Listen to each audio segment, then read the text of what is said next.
Hey, welcome to another episode of Over Underrated. It is I, Fran, your co-host, doing the introduction to this Swedish edition. I guess you could call it Sweden Part 2, because we've already discussed ABBA and Kent in a previous episode. For this week, we are joined by a guest, Eskobar's Daniel Bellqvist. That's the English pronunciation. Daniel has his own YouTube channel where he reacts to his viewers' music choices, and I noticed on one stream that he said his favourite Swedish band was a band called The Tiny, and I thought to myself, is there a podcast where you can talk about an underrated act? So of course I reached out to Daniel and he agreed to come on this podcast to discuss The Tiny, and as an overrated choice I thought of maybe The Cardigans. So this episode is The Cardigans and The Tiny, and it was a joy to record. I made the Cardigans playlist and Daniel made the Tiny playlist, and it's just, interesting to be able to talk to a musician that I discovered maybe 20 odd years ago, and now you can chat to them on your own podcast. How strange. And it's also great to discuss, Swedish music. We didn't have time to mention a lot of the Swedish bands we wanted. Babs is a big fan of the band The Whale, so check them out. And I've discovered bands like The Ark and Brother Daniel, to name a couple. Yeah, if you enjoy this podcast, why not check out some other Swedish bands available? Enjoy the show. Oh, hang on. Yeah, what are we calling this podcast? Was it over underrated? Over underrated. Sous-évalué. Överschätzt. Överunderskattad. Over underrated. And welcome back to Over Underrated. It is I, Fran, and I'm with my co-host Babs. Hello, Babs. How you doing? Greetings, Fran. I am good, thank you. Tomorrow I am heading back to your wonderful country with no political instability whatsoever. Glory, glory. I'm looking forward to who will be the leader of the UK next week. Yeah, exactly. My friends are joking that every time I come to the UK, there's going to be a new prime minister. So, very exciting that this has turned into, I saw the Daily Star do a tweet where they put a picture of Rishi Sunak on a calendar and it was like Prime Minister of the Month. Yeah, well, I'm hoping Santa Claus will take over by Christmas. But so what will you be doing in England? I will be going to some concerts. I'm going to go and see Art Brut and Tom Veck. Oh. Very excited about those. Both previously mentioned on the podcast. So Tom Veck, there will be a special episode on Tom Veck one day, I hope. And I'm going to see some comedy as well. Spitter and Friends with Kyle Smith-Bino. So looking forward to that. How about yourself? What are you up to? Because you're off somewhere, aren't you? You're off away from Bournemouth. Yeah, I'm going to Yorkshire for Halloween, which is obviously the home classic of Halloween destination.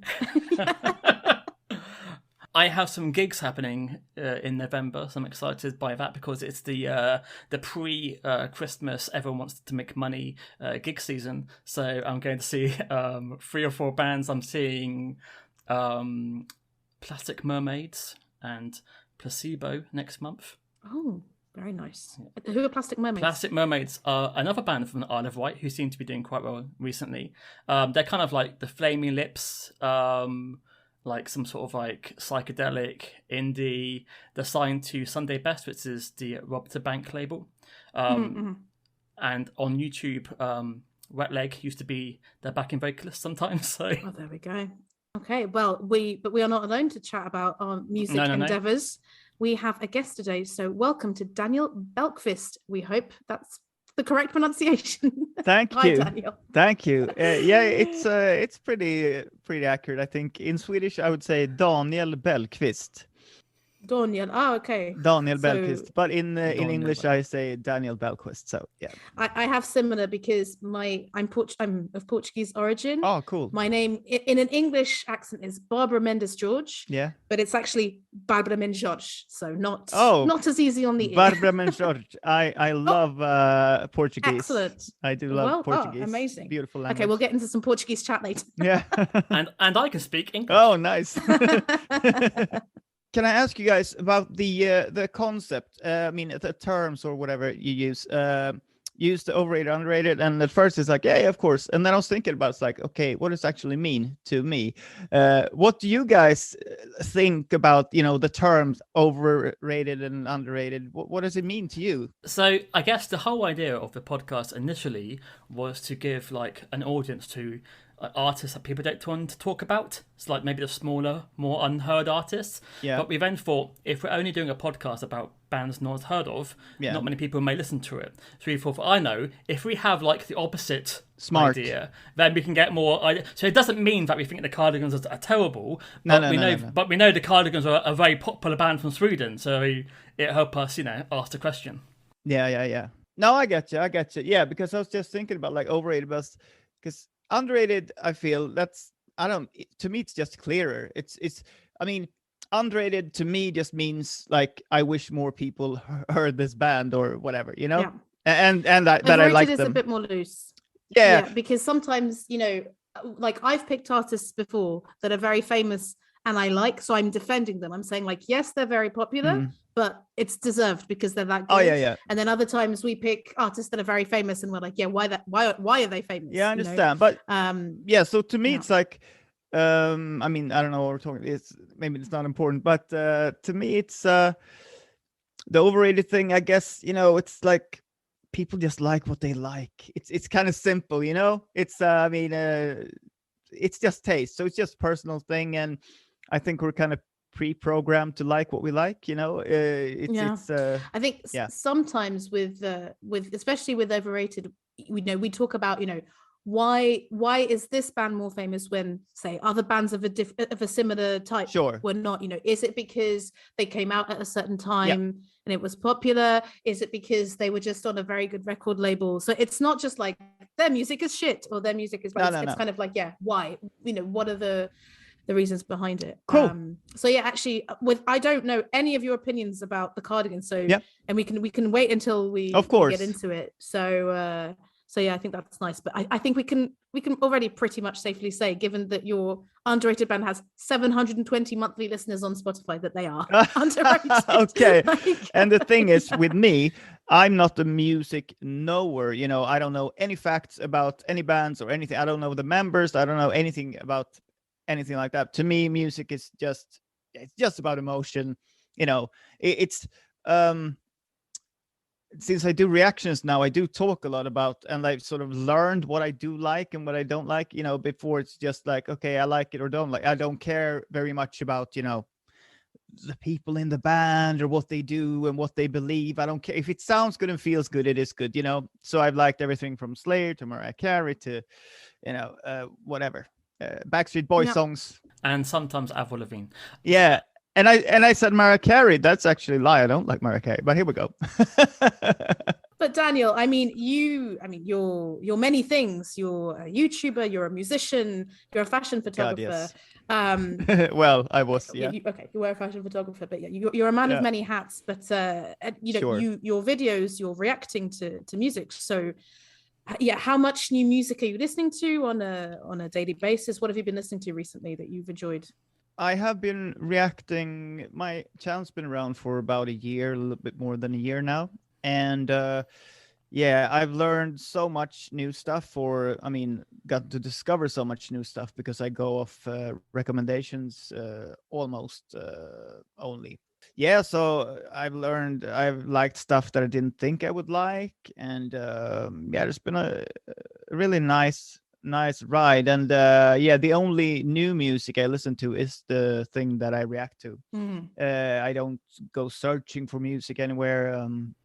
This is the way that I consume music now, and I don't listen very much to music outside of reacting. So that's kind of my music thing. And it's such a diverse mix of music. Like we had like Bollywood, and then heavy metal, and then 90s bubblegum pop. Yeah, it's really varied. Yeah, and I love it. It's fun, because on the stream there's people from a lot of different countries, and people from India, Pakistan, and Japan, and all the European countries, etc. So yeah, I love it. It's just a crazy mix of things, and super commercial and super indie, and yeah, it's fun. I love it. And he has bopped a few of my requests. Thank you for those. There you go.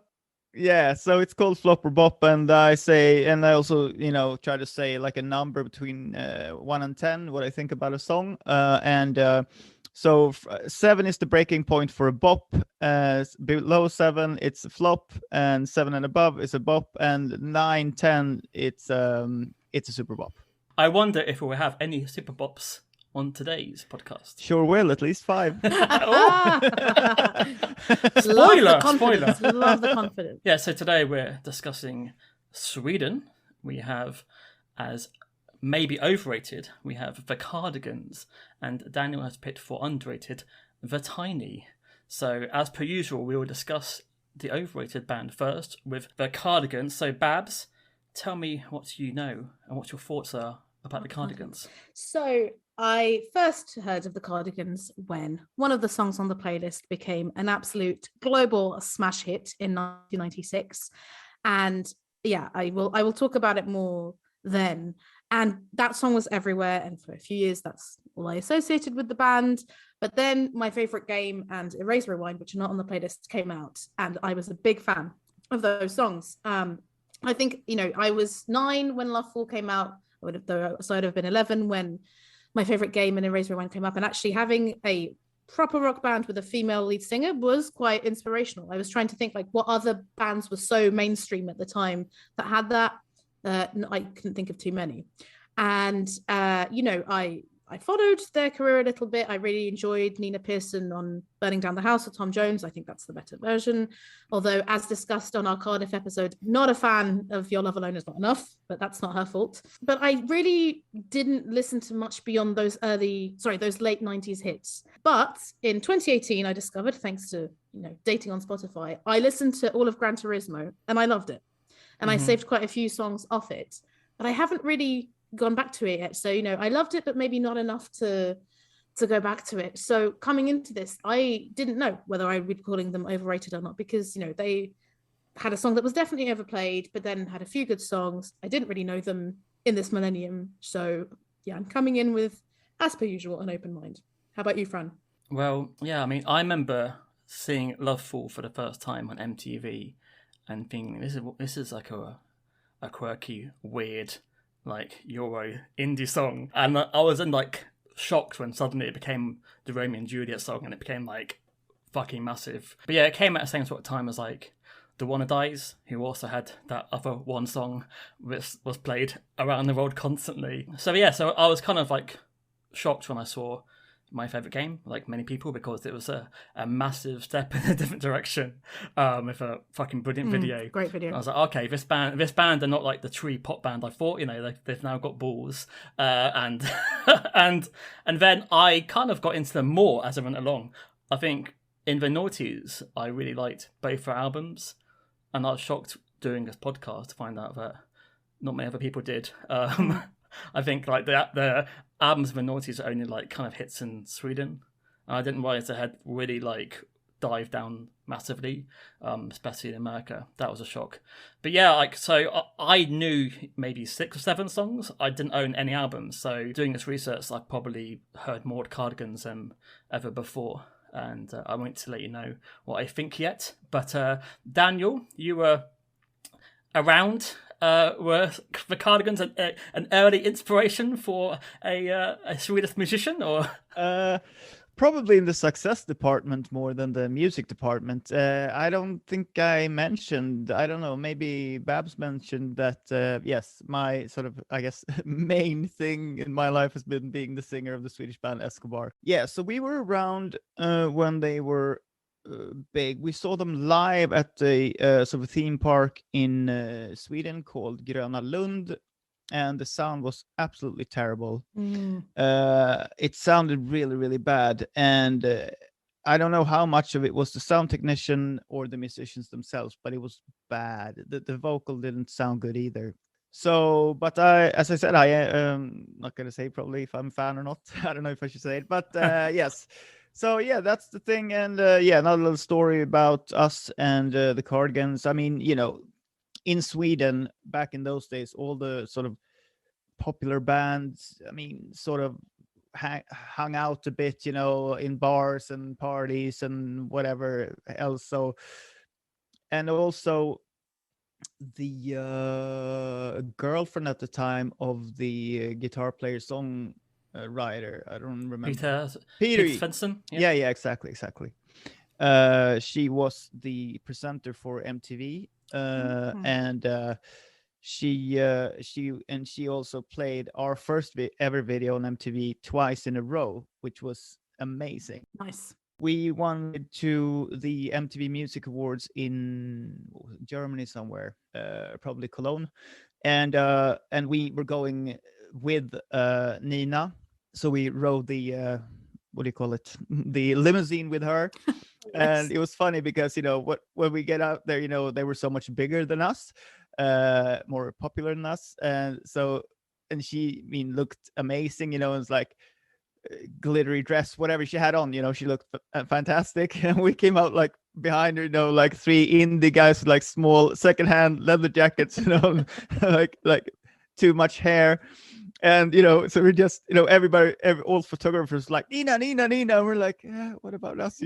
And and our drummer said, yeah, they probably think we're the guys from the company come to like refill the chocolates for the guests. So yeah, it was fun. And then the cool thing was that she knew the dudes from REM, so we and her were hanging out in their like backstage area or whatever. So that was cool. Did the Cardigans choosing to sing in English, do you think more bands of the era chose to sing in English to follow their success, or was that just happening anyway because of ABBA, etc., Roxette? Yeah, I think for me, I wanted to be a rock star when I was a kid, and I saw Kiss. I loved the band Kiss, and it was always just natural. A few years like into our career, someone said, I sort of singing in Swedish, and I never thought about it ever. It wasn't at all on the map. It's just like, because I feel, I don't know, probably just, if you sing in Swedish, you get Sweden and Denmark and Norway, but if you sing in English, you get the world. So why limit yourself? The Belgian tension, because I live in Belgium, and there is a bit of a regional divide as well, because most of the Flemish, i.e. Dutch-speaking bands, sing in English, but actually Stromae and Angèle are now huge superstars singing mostly in French, which is really surprising. So I find that surprising, because you would think that Flemish bands singing in English means that they would be very big in other areas, and we talk often about Deus and Millionaire, for example, as examples of more successful bands, but actually I think the real superstar pop stars that have come out of Belgium have been Stromae and Angèle singing in French, although there is now Charlotte Adigéry who sings in English. So it's always interesting to see that. Yeah. Cool. Overrated.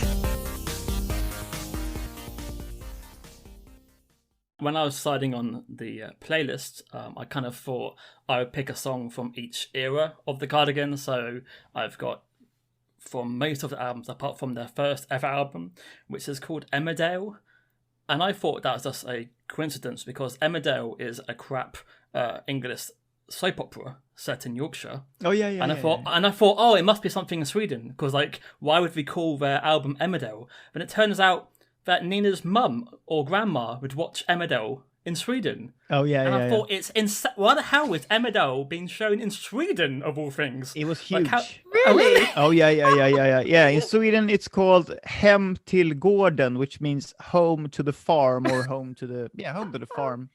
So it's it was huge when I was a kid. My grandmother. Bigger than EastEnders or like other big sitcoms. EastEnders. I don't even know if people in Sweden have watched that. That's mad. I think that's going to shock a lot of people. So they made their first album, Emmerdale, in 1994, and like initially Peter Svensson and Magnus were into heavy metal, and then they completely changed the sound and went down the pop route, and then Nina was just a friend. And they asked her one day to try singing. I loved reading about that, where she was like, yeah, I came from a really boring place. And I was like, yeah, sure, I'll hang out with these guys. I actually wanted to do art. I'm like, Fair play, Nina. You adapted to your circumstances.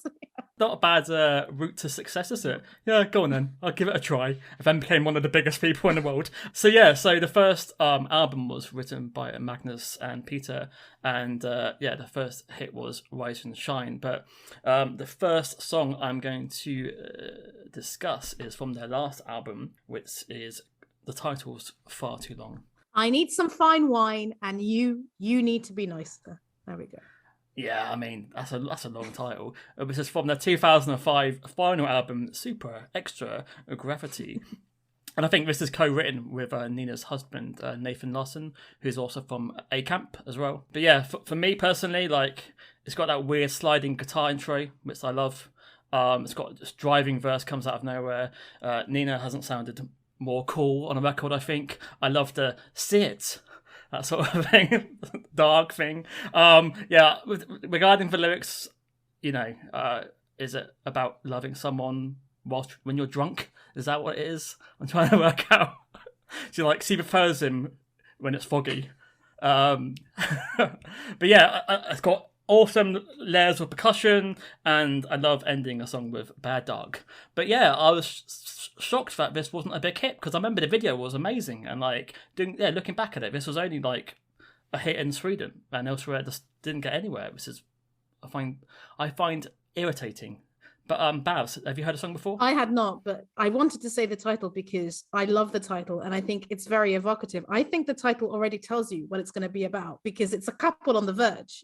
She needs some good wine and he needs to stop being a prick. That's definitely how I read it.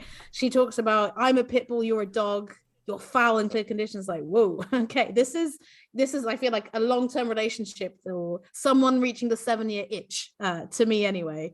But yeah, I really enjoyed the beginning as well. I've written very similar notes to you, Fran. The beginning of the guitar and the bass licks, and then her kind of vocals coming in and out. And yeah, I think it's one of those where if it came on the radio, I wouldn't switch it off. But you know me, Fran, when something's on the edge of melody, being very melodic, I'm like, so the guitars are maybe a bit too jangly for me, and the chorus goes a bit too melodic. But especially the intro, the verses, and that very evocative ending of sit, I really enjoyed. In the documentary, which is a Swedish documentary, subtitles, thank God, it's interesting. So when Peter writes the songs, he also writes his own lyrics, and then gives it to Nina, and then Nina has to try and ignore everything he's written and make her own lyrics. But Peter says he finds it easier to write a song while singing something. So he just puts down like any sort of lyric he can think of. But she had that line before the song, so she always wanted to say that line. So that's how it worked in. But Daniel, have you heard the song before? I have not heard the song before. You said this was from 2005? Yes, the final album. Yeah, no, I had not heard it. I haven't, as I said, listened to the radio for many years. I don't know how many years, but many years. So I guess that's where I would have heard it. 2005, I don't remember. Maybe that's when I got sober. I don't know. But so if not, I was probably busy drinking. I had not heard it before, and I have written down a few things here. I said I like her voice. I mean, that goes throughout, right? I think people talk about Nina's voice all the time with good reason. She does have an amazing voice. Yeah, it's very I don't know. It has a very unique tone to it that I like. Technically, I don't assume that she is or was the best, but to me, that doesn't really matter. What matters is, what you can portray. If you can, give some feelings out, make me feel some chills or something. So yeah, I wrote also the chords in the chorus or bridge. I don't remember. I think it is the bridge. I mean, it depends on how we talk about bridge. Some people say bridge is the part after chorus 2, before the last chorus, but I say bridge is between the verse and the chorus. Yeah, same as well. Yeah, and okay, cool. Yeah, I know it's been some confusion when I talked to some American people, but yeah. So and the bit late is what I call the part. Yes. Yeah. Okay, cool. So I'd say chords in the, I think, bridge then are great, and they are like Jeremy Spencer Band song called Travelin' that I really, really like. So yeah, production's pretty nice, I wrote as well. It's Tor Johansson, I think. I think he produced all of the albums apart from Long Gone Before Daylight because they wanted to go Americana and he didn't enjoy that direction. Yeah. But yeah, I think he has his own studio outside of Malmo. Yeah, exactly. We since the Cardigans were so popular and successful, a lot of people came to that studio. I know people from Japan came to that studio just to photograph exactly how he had, all the knobs were turned so they would get the exact same sound as him. It's like a straight copy. And they're in that locale or building. There is a little side studio with another producer that we went down to try to record parts of our, I guess, second album maybe. But we did not end on beautiful terms. But I've been in the neighborhood, so yeah. I love all the rock and roll stories you're hinting at, Daniel. I love this. Limousine with Nina, falling out at the studio. We're going to get into it, I think. Okay, cool. So, is that a bop or super bop?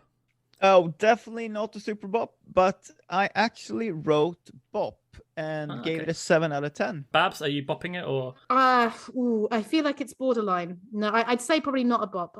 If I had to rate it, let's rate this. Why not? I would say it's 5.5. Check out the video. The video may enhance it for you.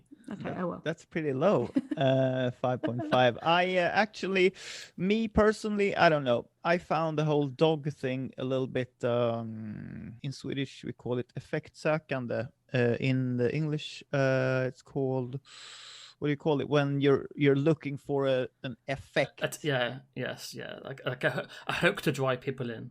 A gimmick, yeah, because a hook is cool, but a gimmick, it just gets a little cheesy sometimes. So moving backwards to 2003, Long Gone Before Daylight, which was the first album after the mega album Gran Turismo. I think there's like a 5-year wait. And I think this may have shocked a lot of people because the band came back with dyed long black hair and singing a whole different way with like a more country Americana kind of vibe. I loved it, but no one else I knew liked it. And I've chosen You're the Storm because I've always thought the chorus is fucking fantastic. I think it was a top 10 single in Sweden, but unfortunately not outside of that country. And reading the press, everyone's obsessed with Nina's hair colour more than anything else. It's all about Nina dyeing her hair. Seems to be the most important thing about the album. Like I said, they changed her producer for the first time because they wanted to try a new direction. I can imagine Aha doing the song. I'm an Aha fan. It's got that. I can imagine it being a beautiful string-led belter. I love the acoustics over the keyboards, and it melts my heart a little bit. Babs, you're going to hate this. So I was going to say it turns my heart into a block of stone. I'm afraid. Let's just get through this. So, because yes, Daniel, as you will see, if something's a bit too melodic, it's not for me. So the second this started, I thought, oh no, because I don't know what kind of pipe it is at the beginning. But that coupled with the very twee acoustic guitars, I was like, I will say I disliked it less on re-listen, and the chorus is definitely one of those kind of catchy ones. But yeah, when I read that the band had gone with a mellower country flavored record, I thought, this is why, not my kind of thing. But I like the lyrics. I think they're very much the opposite of Declare Independence by Björk, because I don't know if you know that song, but in it, Björk goes, declare independence, don't let them do that to you, raise your flag. Well, this is, come raise your flag upon me, and if you want me, I'm your country. If you win me, I'm forever. Oh yeah. So not my cup of tea, but I will say that, like I said, I had a very negative initial reaction, but then on re-listening, I was like, okay, I can see where you're coming from with the chorus, especially.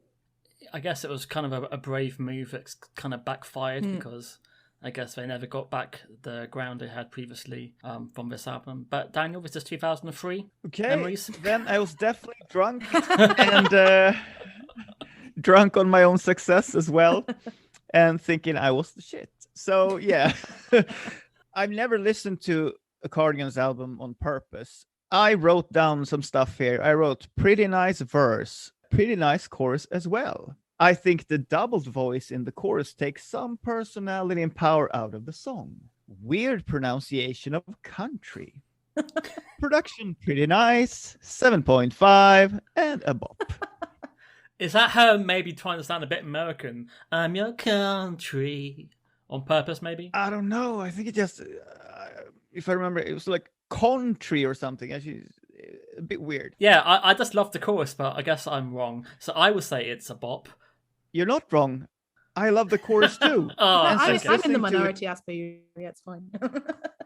Yeah, but as I listened to it the other day, and I've been singing it today before this, I've just been going around, no, no, no, no, no, and then my wife joined in as well. So yeah, beautiful. Nice. I think the chorus is very, very strong. I just think with the doubled vocals, it just like smooths it out a little bit too much. It would be more personality in it if it was a single vocal or yeah. Do you think that she has enough power in her voice to deliver that, maybe? Yeah, right about that. No, you're probably right. I've not heard it live. I don't know if she can perform it. I haven't live. heard it. Oh, maybe I have heard it live. I don't know. But no, probably not. Well, yeah, Daniel, you talked about your kind of live experience with the Cardigans. Fran, have you seen them live or not?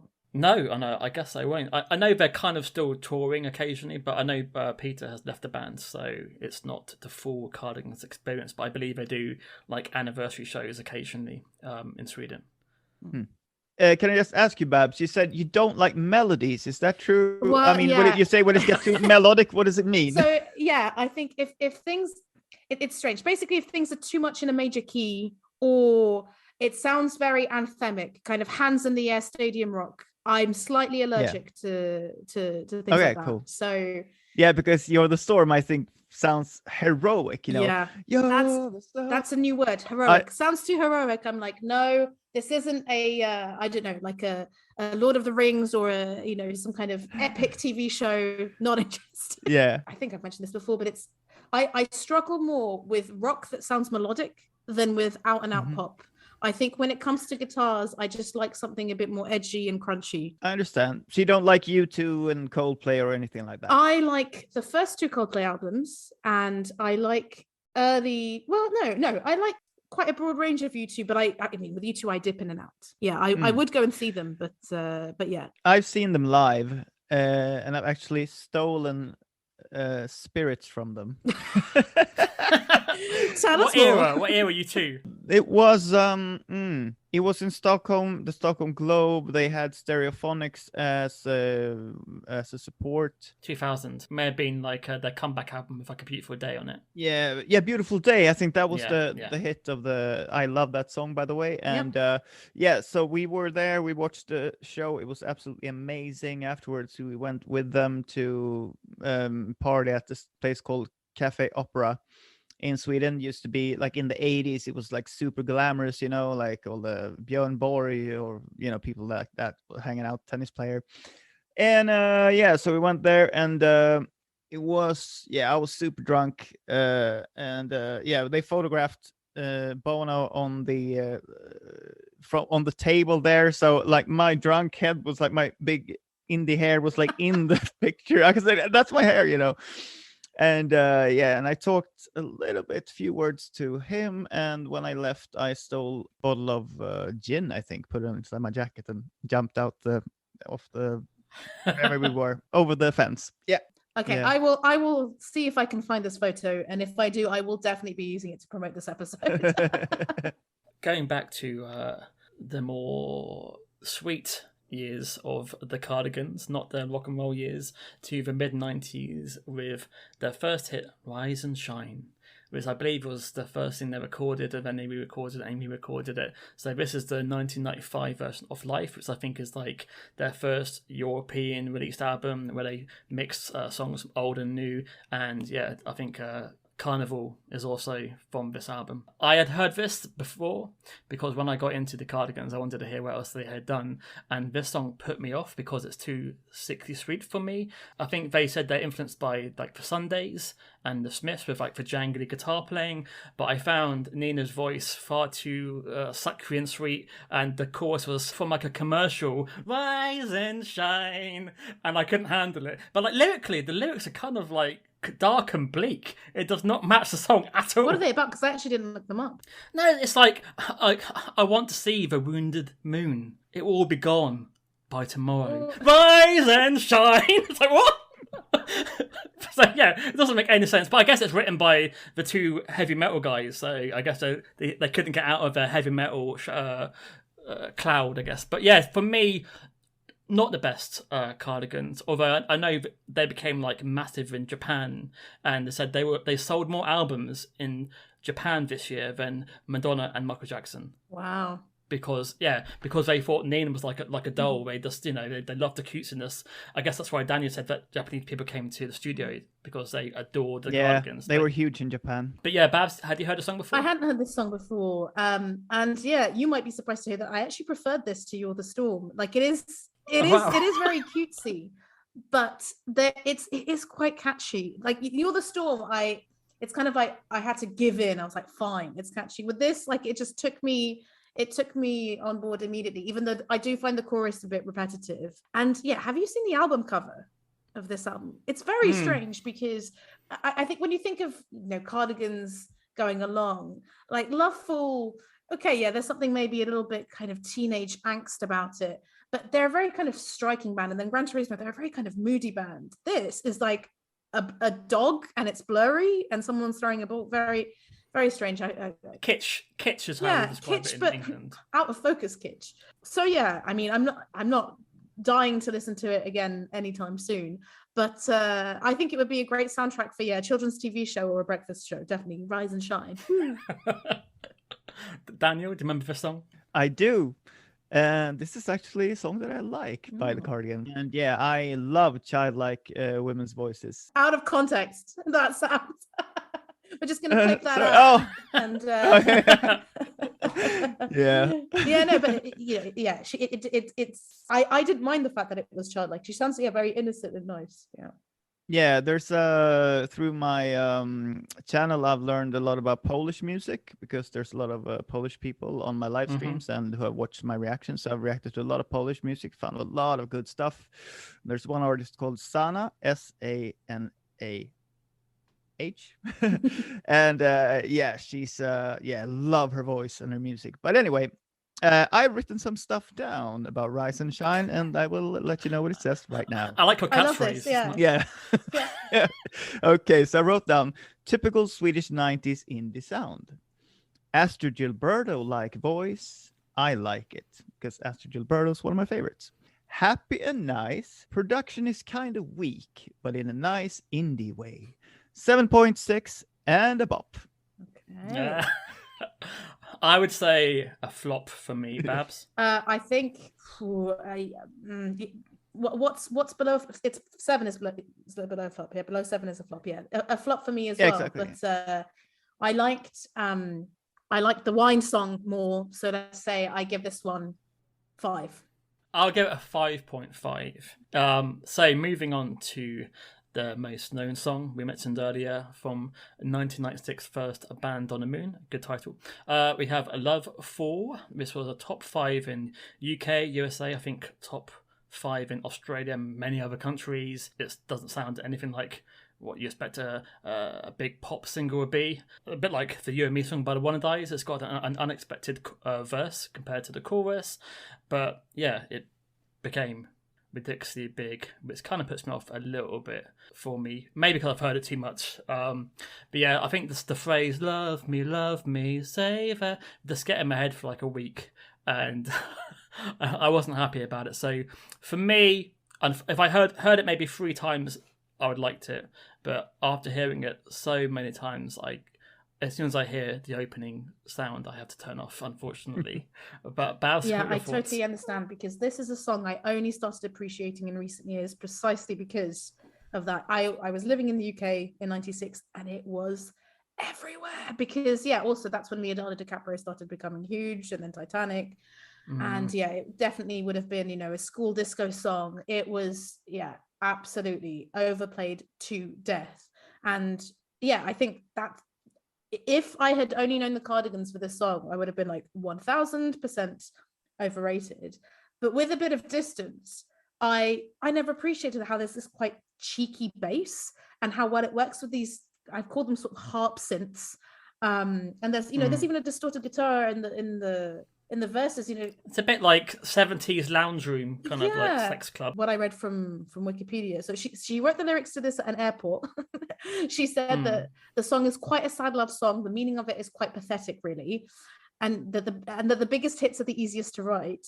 And she said that at the beginning it was a slower song and more bossa nova, but that the band thought it had potential commercial appeal, and then their drummer started playing a disco beat, and that's why it then evolved into what it was. But they say, I mean, I haven't heard the album, and maybe you have. They say that it's an outlier, like a freak on the album. It doesn't sound like anything else. So, having listened to all these other songs where you're reminded of Gran Turismo and that kind of edgier sound, then the country sound. I mean, yeah, are the Cardigans always in search of what their sound is? Is that always kind of in question? Yeah, I don't know. In the documentary, I think Nina says that with this album, they wanted to move away from the cutesy sound. And this song came out and everyone thought this was the sound again, and it kind of hurt the album because everyone expected the album to be more of this, and it isn't. I think is it Bean It was their next single, which was kind of a flop for them, which happens to a lot of bands, unfortunately. Daniel? Yes. Were you into Lovefool, or was it too much for you? Sure as hell wasn't into it. I wrote down a few things about Lovefool, and here we go. First thing I wrote was, I hate this song. I hate the chords. I hate the production. I wrote pointless, weak, pointless disco funk, 2.7 flop. Yeah. Wow. This is one of my hate songs. This is just not for me. It's just what I sometimes refer to as a nothing burger. With cheese or no cheese? Nothing. Over underrated. Sous-évalué. Überschätzt.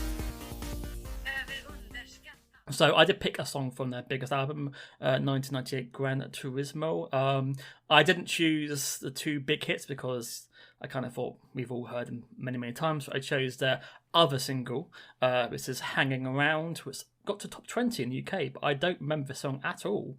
The video is kind of like a remake of Polanski's Repulsion. Love that movie. Yep, it's like a black and white. Nina's got like a white blonde wig running around. I think they've been influenced by maybe like Garbage, and it's got a little bit of Placebo, Every Me, Every You to the verses. And the production, I guess, to me is very much Garbage. The outro is probably the heaviest I've ever heard the Cardigans. It's got almost like a kind of industrial sounding drums to it. This is kind of a surprise. But my only issue is I think the chorus isn't good enough. I think the verse is interesting, but the chorus doesn't really deliver what I think it should have. But Babs, do you remember this song? No, I don't remember this song from the time, but I do remember this song from when I listened to Gran Turismo, and it was one of the ones that I saved. I actually love everything about it. I love, it starts with, I've called it the synth sandpaper sound that kind of goes throughout the song. I quite enjoy that, how the guitars come in and out. And at the beginning for a while until the bass and drums comes in, it's just the sandpaper, the guitars, and her voice, and it's a bit more minimalistic, which I enjoy. And I find the chorus uncomfortable, but in a good way, because her voice is almost droning, like hanging around, and then in what is it, the Storm song, that's got You're the Storm, I think there's a key change and it goes up. Here I don't know if it's a key change, I'm not good enough for that, but it shifts down, which is so unusual in a song. In the second part of the chorus, it goes down. I think it's so original. And even though I knew the song from back in the day, and I remember liking it immediately, it again took me a couple of listens to kind of get the measure of the song. And it's ominous, not chirpy, not twee. I much prefer this side of the Cardigan. It's a bop, 8.5. Daniel, yes, were you a fan of this? I guess not. I've never heard the song before. So now I've heard it twice. I listened to it once in full and then a little bit before here, so that I could remember what it was. So I wrote down a little bit here. Weak verse, bad intro, weak chorus, production post grunge so, boring, no clue why it exists, like the keyboard chords in the end. flop. So thumbs up all round. Yeah. No idea. No idea what exists. Oh, it's not bad. Yeah. So I said it's a flop and 4.6. I don't remember it now, really in my head. But it's I just don't get it. And I get and as always, I mean, I probably haven't said it through this stream here, but yes, of course, it's all about personal preference, our own taste. It has nothing to do with, there is no good or bad in reality. It's just what we think of it. And this is just my feeling for it. A lot of people love it, obviously. Oh, so yeah. yeah, I feel bad for disliking Lovefool so much, but I gotta keep it real. That's what my channel is built on. And yes, I'm sure the Cardigans doesn't love all the songs I've ever written. So I'm sure the fact that it bought from all the house means they'd be fine with it. And Gran Turismo sold 3 million copies. I mean, that's a lot. Yeah. So let's get to the question. Babs, the Cardigans, are they over or underrated? So this is a bit of a difficult one for me because I obviously went to look at the Spotify stats. They have 4.6 million monthly listeners and they've sold 15 million albums worldwide. So they're unquestionably a massive band, one of the biggest Swedish bands in the world. Based on their entire discography, yes, I would say they're overrated. I think, I Need Some Fine Wine was the only kind of new song that I was a bit intrigued by in your playlist. But I think Gran Turismo is a great album. So if it was just, just on Gran Turismo, no, not overrated. But in their whole discography, yes, I think they are. And I just think I do like that darker, edgier sound of the Cardigans. And I will just kind of carry on listening to that. It's been a while since I listened to Gran Turismo as a whole album, and I listened to it again and really enjoyed it. So if you're more on my side when listening to this playlist, then I definitely recommend checking that out. I think the Cardigans will say themselves that Gran Turismo is more them than any other period, which is why this is the only album they play to this day. Oh, right. Because I think that all of the bands still enjoy it more than other parts of their catalogue. So, Daniel, over or underrated Cardigans? What are your final thoughts of the band? I've written down 7.5 as a band. Oh. For me. Yeah, it's a bop. Yeah, as we talked a little bit about before, I don't know, overrated is like a hard term for me, I guess. If 15 million people or whatever they had every month like to listen to them, I mean, that's great. I mean, who am I to say like, no, there's something wrong with it or whatever. So no. Yes, I mean, do they deserve their success? Yeah, I think they do. They deserve their success. Absolutely. Is it for me all the way? No, definitely not. But yeah, they're a good band with some pretty good songs. Do you think that their success helped other bands around the time in Sweden?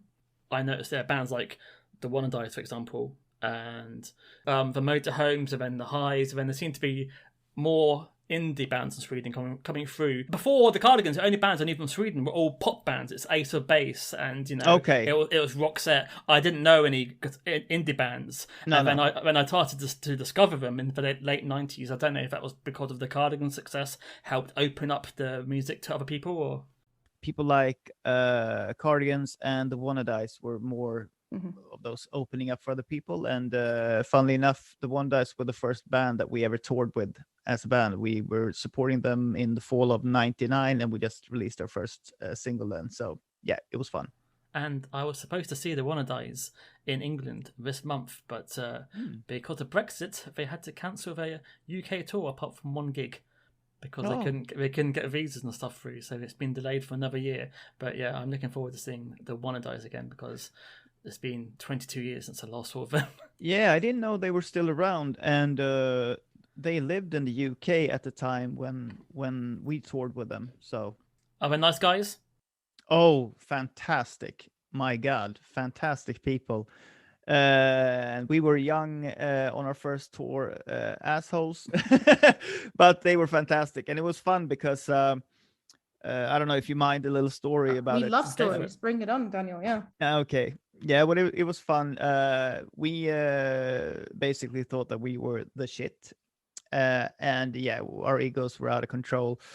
We were still nice to them. I mean, of course. I mean, and we really respected them, and all those things. And we hung out a lot and partied a lot, but it was fun because every night on stage they have a song. I don't know what the song is called really. It's like I don't know what the song is called, but in the lyrics, Per, the singer, sings like he looks himself in the mirror. The character looks himself in the mirror and says, "God damn, that's one handsome man." And he said he dedicated that song to me every show. This one's for Daniel and Eskobar. Googling the lyrics now, please, Babs. Let's find out what song that is. On it. So, on yeah. it. Yeah. Yeah, and with my out of control ego, I thought it was perfect. So yeah, a lot of fun. That song is called "I Love Myself." Yes, exactly. Yeah, exactly. So that was dedicated to me. That was funny. Oh, that is very funny. But yeah, personally, I think the Cardigans, I think, have maybe half a dozen decent songs. I was shocked to find out they have sold so many albums around the world. But they were so big in the late 90s, and Yeah. I mean that's more than Talking Heads. yeah. That's mad. Yeah. That's insane. Yeah. But that's how big they got. What was the rock of the time? It was Britpop. But the Cardigans had this kind of pop rock style that really fit the time. Because my favorite game, and Erase Rewind, I would say they're not your classic pop bops, right? Sorry, Dan, I'm just using your terminology here. Go ahead. And yet they really resonated, I think. Yeah, I mean, yeah. And, it's always, and I think you mentioned it, Babs, there, that maybe at the time there wasn't that many bands with a cool female singer, which, anything you have that's sort of, I guess, special around the time. I mean, it's always a good hook. And, of course, they had a lot of quality too. So, But, I mean, it all counts. It all counts. Yeah, it's probably just Alaska and Garbage I can think of. I mean, and honestly, from that time. when I started getting more into rock, I was desperate to see bands, led by women, or even majority women or all women. And I mean, it's still not so mainstream these days. I mean, now with the internet, I can go on the internet and type in like top 10 female fronted bands in Atlanta or whatever it is, and come back with a list. But I think Nina, I mean, she's obviously also gorgeous. So I think she's someone who, in a very heteronormative way, the boys were in love with and the girls wanted to be, right? So that's a winning formula. Hey, podcast lovers. Now available, a new podcast experience featuring exclusive miniseries like Food Faves, and all new series that takes a fun look at everyone's real first true love, food. Milky Way Marvels, a lighthearted astronomy series where we explore the fascinating wonders of our galaxy. Pop culture icons, an entertaining, nostalgic look back at various nouns in popular culture. Plus more. Relax, enjoy, listen, laugh, and maybe even learn. Podcast, presented by Sonic Embassy. Now streaming everywhere you listen. Access quick links to your favorite places to listen now at solo.to/Sonic Embassy. Underrated. Welcome back to part 2, and this time we're going to be talking about our underrated pick from Daniel, and we're discussing the Swedish band from Stockholm, The Tiny. So, Daniel, would you want to introduce your band to us and why you chose them? I can introduce them. I don't know much about them. I mean, they used to be sort of acquaintances of ours. I discovered them, I guess, live. I think I was at some live club, whatever, and I found them a long time ago. And I chose them. They're my favorite Swedish band group ever. I love their sound and I love the mood, and they're interesting. They are quite on the opposite spectrum of me, because I think they met and formed in like music schools, like the more higher end music schools here. I guess they're very good at their instruments, and but they haven't let that go off into some, what I call, when it comes to guitar wanking. I don't like instrumentalism when it just goes. It's more for the person playing than the person listening. Noodling, I don't like that. Right? Noodling. Okay, cool. I don't know that. Yeah. Were they signed to your labels at V2 for Tiny. Yes, as far as I'm aware, yes, they were assigned to V2, the same label as we were back in the day. I love her voice so much. The singer is called Kari, and yeah, the whole thing reminds me of Björk, Kate Bush, Stina Nordenstam. Yeah. Yeah, definitely. And I read that she was going to be a professional ice skater until she had an injury at the age of 14 that stopped her going down that route. Didn't know that. And Leo Svensson went to the Royal Academy of Music, as you said. Yeah, he's a very professional musician on cello. But is it Johan? This is my terrible Swedish. Berfling, Johan Berfling on the double bass. Yeah, and they've released like 3 albums. I think 1 album on V2, then 2 on their own label. Yeah. But yeah, unfortunately, in the UK, nothing at all. I found maybe 5 songs scattered across YouTube. Yeah. And that's all I have. I found like 1 interview from like 2006, and that was it. It was hard to find out about the Tiny. Yeah, do you guys know the Swedish, Norwegian actually, but living in Sweden, used to live in Sweden at least, artist Ane Brun? Yes, heard of, I've but heard don't know her music.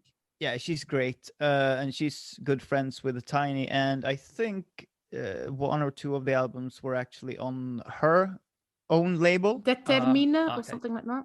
Exactly. Yeah. Yes. Could it be because they have their own Bandcamp? Are they wanting people to avoid the streaming services and to actually buy direct? Or do they just them, hate Daniel Ek maybe? with a passion? It could be that. As well. Yes, or they. I don't know anything about their thoughts on those things, but I do know one of the songs that I was thinking of when choosing the songs for this list was the cover that they did of that Everything is Free Now.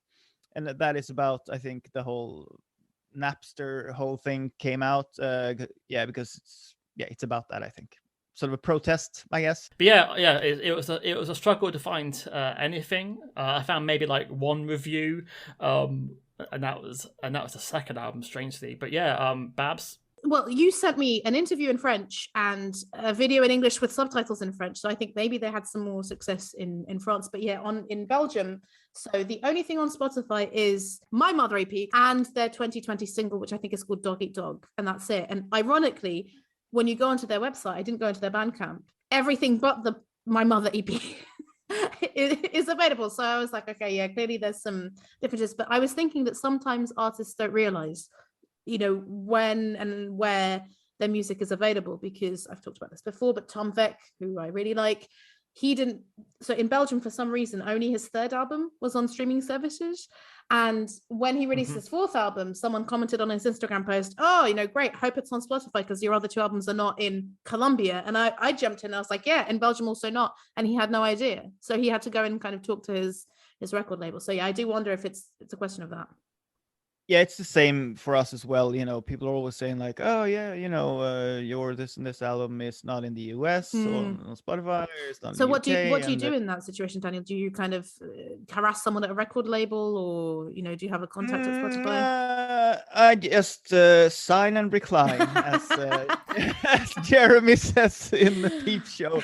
No, I just say, oh, that's too bad, and move on, because it's such a mess since we were on V2 Records. V2 Records was bought by EMI or Universal, probably the whole catalog, and then it's been all around, and people have been saying, yeah, your songs are now owned by that, and I have no clue. I know Sony owns our first 3 albums, but apart from that, I have no clue. So I don't know who owns what, so it's just a mess. Yeah, and like on Spotify, it's like random singles from the first 2 albums, and then you have all of the albums from your 3rd album onwards. Yeah, it's very, very strange. Just weird. Daniel, would you like to introduce your first song? Sure, let's go for it. I can say a few things maybe that I wrote down about the band first. Except for that, I think the voice is a 10, and like Björk, Kate Bush, Stina Nordenstam type. I think their instrumentation is a 10. I love that they have the double bass and the cello and her keyboard. I think it's I don't know, Rhodes or Wurlitzer or something, but yeah, and organs as well. Love that stuff. So the first song is called Closer.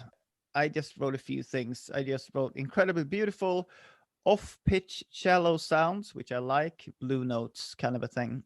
And to me, their songs it's much more about, I guess, the sound and the mood than the songs themselves. It's not like, oh yeah, this catchy chorus or anything. It's more just they just bring me into their world, and I love being there. So it's more like that than details about songs in general for me. So yeah. With this song specifically, I think differently about different songs. With this song I wrote, I can appreciate that they create a great atmosphere with only a few tools, but it didn't do that much for me, this song particularly, but I imagine that live it's impressive. Did you manage to see the video for this or check out YouTube?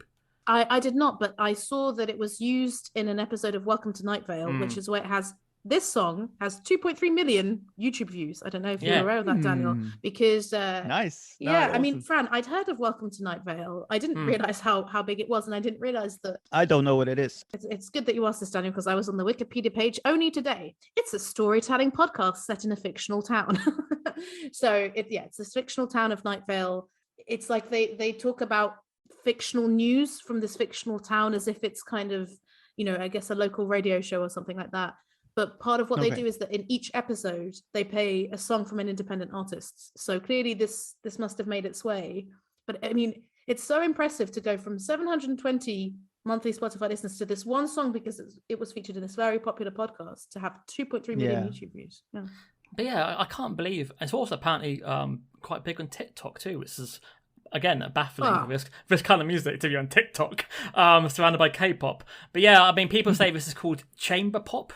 Yes, a genre I've never discovered before. Didn't know again, that. Yeah, there's Joanna Newsom, kind of like the fragile vocals.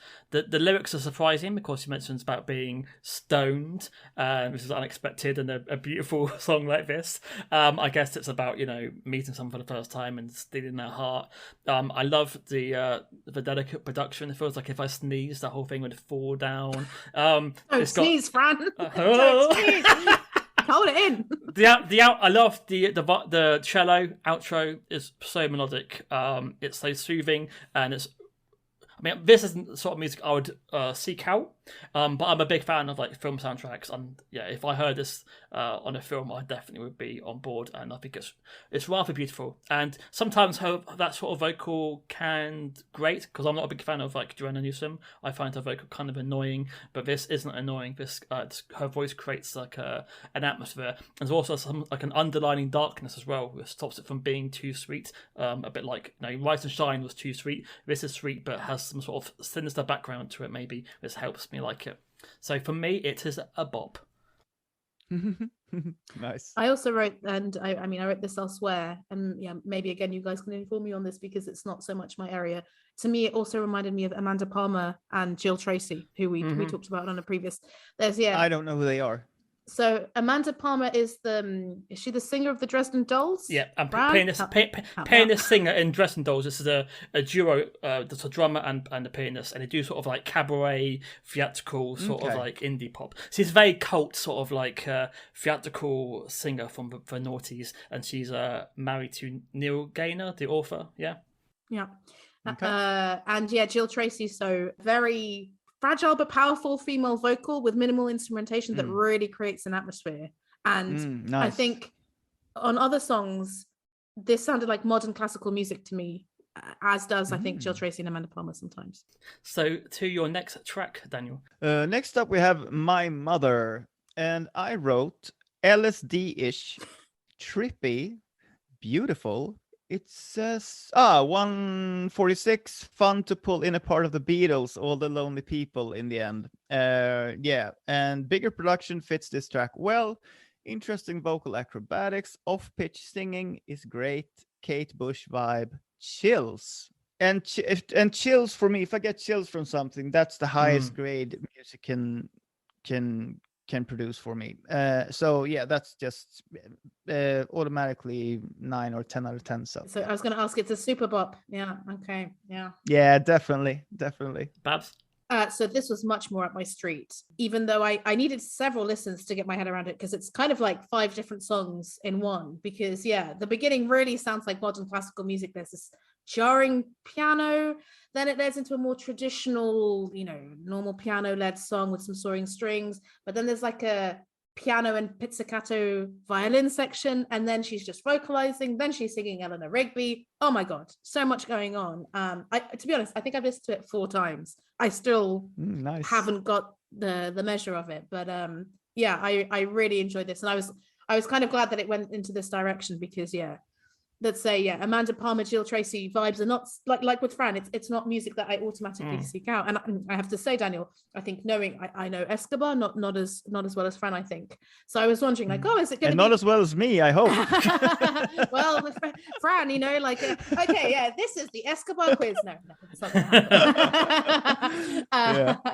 but I was like, again, this might not be automatically what kind of music I listen to, but this is definitely something I would come back to. This is from their second album, Staring Someone Like You, and unfortunately I don't know if this is the same production for the album. See, I've got that it's from My Mother EP 2006, so maybe it's from both. I guess the EP would come maybe before the album, but this is my favorite song off the playlist. Again, Kate Bush vibes. I love how she starts using her voice as an instrument. Like she goes, "My mother and people." I mean, I sound like a ghost.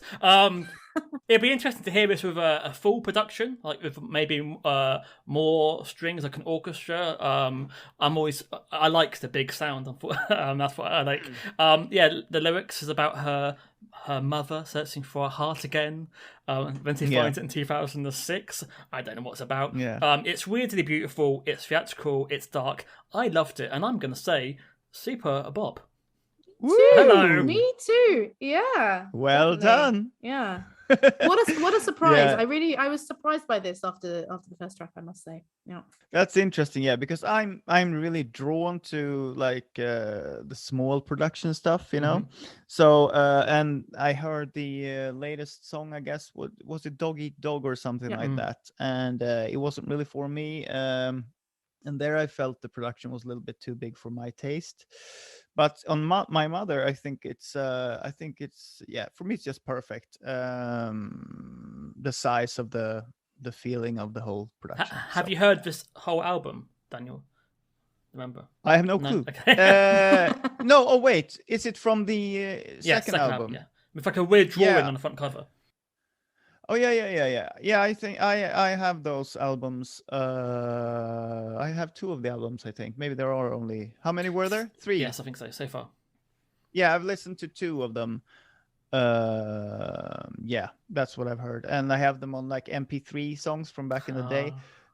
So it doesn't even say the titles, so I had to Shazam the titles while I was listening to it. I was like, I like this one. It's like Shazam. It's like, and then send it to you. Don't hate me, but as a poor teenager, I then had to discover your other music from LimeWire. Because I couldn't find music in England, so I'm sorry. So I'd find like I didn't know what was a B-side and what was an A-side, and it's just all the same. No, of course. To me the whole downloading thing it was just too much freedom. I loved it too much to be able to say that it was like a bad thing. Of course, as a musician wanting to, be paid for what we do, all those things, it was terrible. But I mean, I enjoyed so much just being able to discover music, and it's very difficult, isn't it? Because it just makes music so much more accessible, music in genres so much better and of nationalities that you'd never hear. Exactly. It can work because obviously, by discovering Eskobar on LimeWire, when I went to Sweden, I then bought all of their albums. So nice. So it worked. And you got to make a fan somewhere where he would never have discovered Eskobar, because I couldn't find your albums anywhere in the UK, unfortunately. So of course. And I think I just love music too much to be like, it shouldn't be happening. And also, I mean, I've never been person tries to like stop a train that's gonna run me over anyway. So it's like, this is taking over, whatever. So track 3. I've written down very little about this one, but it's called Just Like You. I had to Shazam the title because again I only had it on my MP3 list, and I wrote Love the Country Like Strings because it's dark, so I wrote like it was like death country, horror country. amazingly beautiful. Yeah, that's all I wrote. So we had the Cardigans doing their country song, and now we have Bettina with a country kind of twist. Her voice, I think, is less cutesy on this track than other songs. Yeah, it's got more of an Americana influence. It's got an off-kilter cello sound. Again, we've got her singing about you need to drink or something to be just like a flower or something. Yeah, I think she's been. I think she's a sober alcoholic as well. So this is like 2002, so it's just 20 years ago. Yeah, it's like it sounds a bit like a traditional folk song. Quite different. Not as good as the previous song, but I didn't hate it. Babs? Cool. So very similar notes to you, apart from the fact that I did prefer it. Well, my mother I think is still better, but I preferred it to Closer for sure.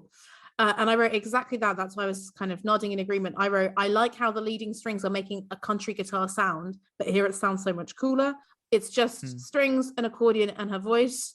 Very dramatic start, very dramatic ending. What an atmosphere. Really liked it. Nice. Bop. Yeah.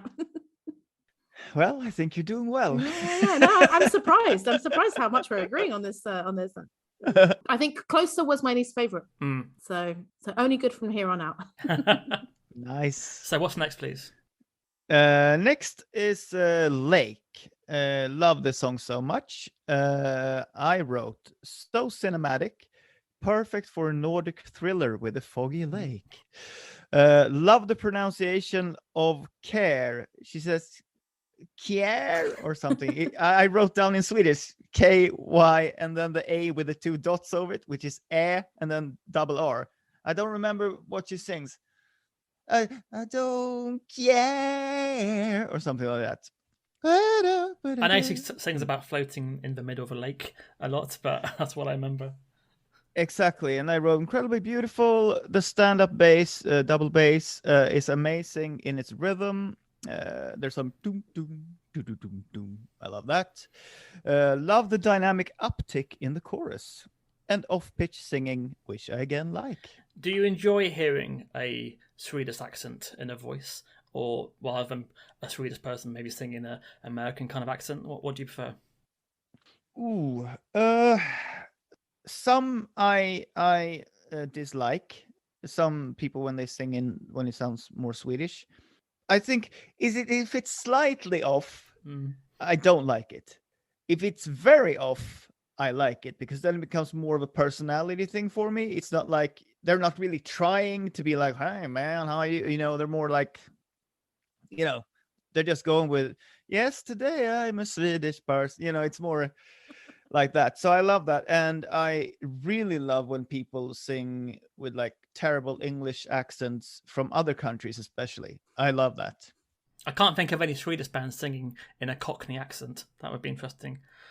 Oh. You know, we used to love Oasis and stuff like that. Mm-hmm.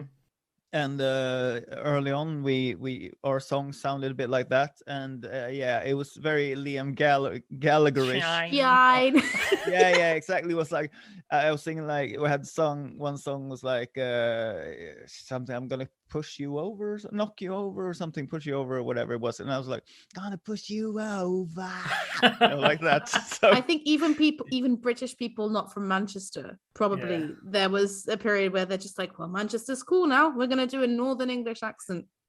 Yeah, understandable. Of course, yeah, whatever works. And the funny thing is with both Liam and what's his name, the Smiths, Morrissey, I hated their voices the first time I heard them. Absolutely hated them. And then I turned around and I started loving them. So, you know. Yeah, well, Daniel, Oasis was our first episode and I really don't like them, I'm afraid. But that's a story for another time. It is what it is. One of my favorites. Yeah. The underrated band on that episode was Shed 7. Remember them? I remember them. There we go. I'm more of a Shed 7. Yeah. I'm going for gold, or whatever it was. Yeah. Any day of the week over Oasis. Yeah. I'm glad Shed 7 have made it to Sweden. That has made me very happy because I'm always rooting for them as my underdog Britpop band. Nice. Yeah, I was caught up in Oasis, just love them, still do, and I like so many different things.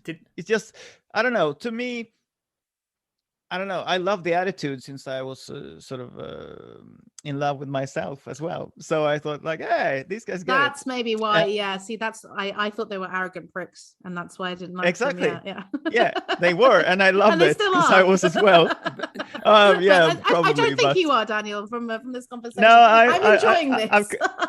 Thank you. Yeah. Did you get I've come around. Did you get to steal a can of Foster's from Oasis or not? No. No, we didn't. My guitar player and Noel were sharing cigarettes and talking at one point. Someone stomped on my guitarist Frederick's toe. I think that might have been Liam. That's a claim. It's a claim to fame. Yeah, it is. But yeah. I just absolutely love how the smallest, like you, Daniel, I think you should do a podcast called Daniel's Rock and Roll Stories, because the amount we're getting out here, I'm sure people would love to listen to this. You can't remember a band's name, but you can remember the cigarettes and the brand of Exactly. spirit you stole from Bono. I mean, that's the important stuff, right? Yeah, you know what you should have said, Fran? You should have said cigarettes and alcohol. Oh. Okay, but anyway, Fran, what do you think about Lake? So, it turns out I'm a big fan of songs with a lake in the title. Oh, nice. Because the band James have a B-side called The Lake. It's fucking brilliant. The Cooper Temple Claws have a song called The Lake. And now the Tiny have a song called The Lake. And I like all three. It's got a brilliant cello riff. It sounds unfamiliar. Again, I would like to hear this with maybe a bigger orchestra. It reminds me of Bat Flashes. Do you know that reference? Love Bat Flashes. But again, it's... Yeah, and you know why I love her so much? She's got a song called Daniel. She's someone who I had to come around to because I saw her supporting Radiohead when they did a gig at Victoria Park, and I was like, Radiohead were my band when I was a teenager. Yeah. But I only got to see them, years later. And she was the support act, and she was this kind of hippie lady. And I was like, go away! I don't want to see you, hippie lady. I want Radiohead. But actually, when Daniel came out, I was like, oh, hang on. There's a side to her I haven't seen, and such a good song. Over underrated. Sous-évalué. Überschätzt. Yeah, I really like this song. Babs? Yeah, this is where I wrote Bjork. For me, the beginning sounded especially like Bjork, and I quite liked. I've called it the twinkly keyboard here, because I think what's interesting about the Tiny is, on some of their songs, the strings really are quite front and center, but sometimes it's a bit dominating.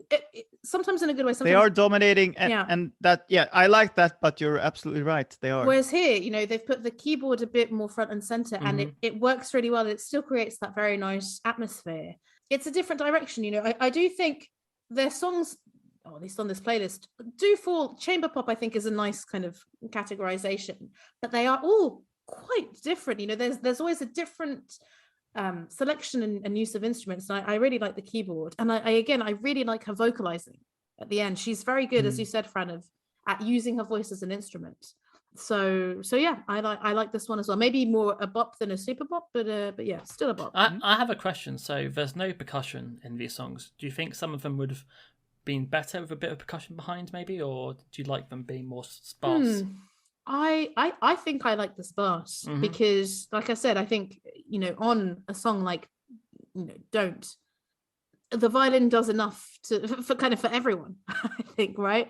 And here I quite like the twinkly keyboard, as I've called it. So, but again, I think so much of it is down to how is this live. Have you seen the Tiny live, Daniel? Because I imagine it's quite an experience. Yeah. Oh yeah, we've played with them. They have supported us on shows, and I've seen them live, I think, quite a few times in small clubs, and it's amazing. When there's like, when everybody's so quiet in the room, so it's like the tiniest little the tiniest little thing on the cello, and there's like completely. I'm getting chills now when I'm thinking about it. So yeah. So let's move on to your final track. Yeah, I wrote very little about this one. It's called Don't. I said the chorus melody is everything in this one. The verse is okay. And then I wrote chills from the chorus. And I also wrote Stina Nordenstam vocals here. Stina Nordenstam, I don't know if you know her, but yeah, I love her voice. And it's very childlike, once again. So yeah, that's what I wrote about it. Nina Pearson says that she was influenced by her as well in some songs. Oh yeah. Stina Nordenstam has been an inspiration to a lot of like indie folks in Sweden. So yeah. Babs? I think this might be my favorite song more than My Mother. Oh, And nice. I, again, very similar to you, Daniel. I wrote that the verses are very sparse and menacing, but the violin in the chorus adds some warmth. And I really like that difference between the verses and chorus back and forth. Nice. Apart from that, I've just written, a moodier dramatic start, because I listened to this after just like you. I really haven't written more than that. I was trying to figure out whether it's a cover version, because when I was trying to find the lyrics, it said written by Jerry Leiber and Mike Stoner, who wrote for Elvis, and Elvis has a song called Don't. But then I went and listened to that, and I was like, no, this definitely isn't it. But yeah, I had no clue about that. Yeah, no, I really like this song. I found the top line kind of out of odds with the cello. It's more uncomfortable listen, like doesn't go how you think it will go. It's a more of an angry lyric, a bit more spiteful. Is it written maybe that's why I like ex-lover? it. It's not twee. Yeah, it's got the gentle piano, unsettling cello. But yeah, I still think that My Mother does it for me. But yeah, again, another bop. And yeah, I was surprised because when you played this on your YouTube, I was not for some reason I was not expecting this. I thought when you said this is your favorite Swedish band of all time, I thought it might be like a more of an indie pop band. Yeah. And I was like, wow, this is And I think you chose the Lake, which is like a 7-minute. I was like, oh wow, I was not expecting that. So yeah, it's kind of a shock. And now I've like let the music settle in. I can see why you're a big fan, and it's a shame that very few people have heard more than just that one song. But yeah, I mean, if they get less than 1,000 plays a month, I mean, you can't get more underrated than that, can you? Really? Yeah, if it's quality, which I really think it is, then yes, I agree, it's underrated. Babs? But yeah, I mean, could it be that because this is a sound I really associate with the US? I mean, we've talked about Kate Bush and Björk. I would not associate this with Swedish music at all, because with Sweden, I think of modern pop in any era, or kind of indie rock or rock. So could it be that because it's not what people from other countries expect from Sweden, that might be why they're underrated? You know, as I said, the things that Fran sent to me, they're in French. And I was also surprised because I'm like, is this something that French people have an appetite for? Anyway, 100% underrated. Like I said, for me, it's really modern classical music in parts, and not in an unlistenable certain, I don't know, Steve Reich or Philip Glass kind of like, oh God, this is too much. And I think when a band, when I like songs by a band in a genre that I don't particularly listen to, of course that's going to be underrated in my book. And yeah, as you said, Fran, under 1,000 listens, that is shameful. People, go and listen to the Tiny. This is the band which would fit onto Six Music's playlist for me personally. They do like this kind of unexpected kind of like tree dark indie. So I wonder if a DJ needs to be introduced to the Tiny so they can give them some more exposure. Daniel, do many people in Sweden like the band? Are they more your own personal secret, or are they well known amongst your other peers? I don't know. I don't think they're very known in Sweden either, actually. I mean, definitely not mainstream, absolutely not. But I don't think, as far as I'm aware, no. So you wouldn't ever see them really on tour or anything? I guess this is like 20 years ago, isn't it, when they first sort of came out? Yeah, exactly. So yeah, I don't know. I mean, I haven't been like keeping up with what they're doing, since back then, except for finding the song then Dog Eat Dog. So yeah, I really don't know. But as far as I'm aware, I don't think they're. They're not on TV. As far as I'm aware, on the radio, I don't think either. So yeah. Just a little cottage industry, I guess, just doing it for themselves. But thanks again for introducing us to a band I've never fucking heard. I mean, I had to ask Daniel personally to send me some of the songs. That's how hard it was for me to get hold of it. Yeah, thank you for having me. So we would ask our guests if they want to promote anything. You've mentioned your YouTube clip, but how can our fans find you on social media or on YouTube or? I guess my band Eskobar. Maybe it's just called Eskobar or Eskobar Official. I don't know. On YouTube, where we have like all our albums, all songs, so you can find everything we've ever released there. Almost, yeah, I think everything.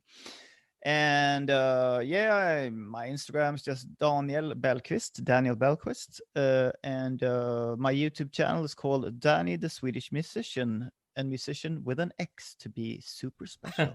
Oh yeah, I kind of wanted to ask you about that, but I think you've answered my question. Yeah, it was just it was just to, I was writing it down and it just looked boring, and I was like, yeah. Wait, were you inspired by Dennis Lyxzén, perhaps? Another Swedish with an X in his name, yeah. Definitely not, because I remember he said something negative about our band on TV back in the day. So yeah, bringing up Swedish beef right at the end. No, there's no beef. But yeah, he said something. I don't remember what he said. It was something. It was supposed to be sort of a diss, but we kind of agreed. So yeah. Listen, guys. I don't remember what it was. I will hold my hands up and say I don't know much of Eskobar, but Somewhere New is a banger, and I'm sure Fran, when he does the intro outro, will point to a lot more songs that people can listen to by Eskobar. Thank you. Yeah, I was very lucky because like when Britpop was dying out and the Americans are coming over with Limp Bizkit and Sum 41, I found a secret stash of indie music in Sweden, and I discovered all these bands like The Ark and Eskobar and Broder Daniel and Hacken Hellstrom. I was like, oh my god, I found my own secret stash of this amazing music. Yeah, thank you for saving me from new metal for about 5 years. That's fine. I like what's it called? Rollin' by Limp Bizkit. Listen. I was literally about to say Limp Bizkit and Sum 41 have some good songs. I'm sorry. It's a fact. But Babs, do you have any final thoughts on Sweden? I mean, yeah, I love a lot of Swedish music. My entry into Sweden, I think, was a bit more the Hives, because I'm a bit younger than you, Fran, and that was the band that made me explore. And yeah, I think, yeah, I'd like to thank Daniel again, because you think more of what's going on in Sweden, and I'm a Europhile like Fran, and a Swedophile, and I very often will dip into kind of Sweden playlists, especially kind of indie rock. But yeah, you've brought us a band that we didn't know at all, and gave us an opportunity to talk about Eskobar as well, which is really nice. So thank you. Yeah, yay! And this is Sweden part 2, because previously we did ABBA versus Kent. So will we return for a third part later? I hope so. But until then, hej då. Tusen tack. Hej då. Tusen tack. Bye. Bye. And that is the end. Thank you so much for listening to our podcast, and thanks to Daniel for being a wonderful guest and some brilliant showbiz stories. Give us a follow, share with friends, subscribe. If you want to reach out and talk to us, we are on social media. We are on Twitter for the time being at OU Music Pod, Instagram at overunderatedmusicpod, and you can even email us at overunderatedmusicpod@gmail.com. This is the last episode of this season, although we may have a secret Christmas time special, so look out for us in the new year, where we will have lots of new guests, lots of new podcasts, and lots of music for you to check out. Hej då!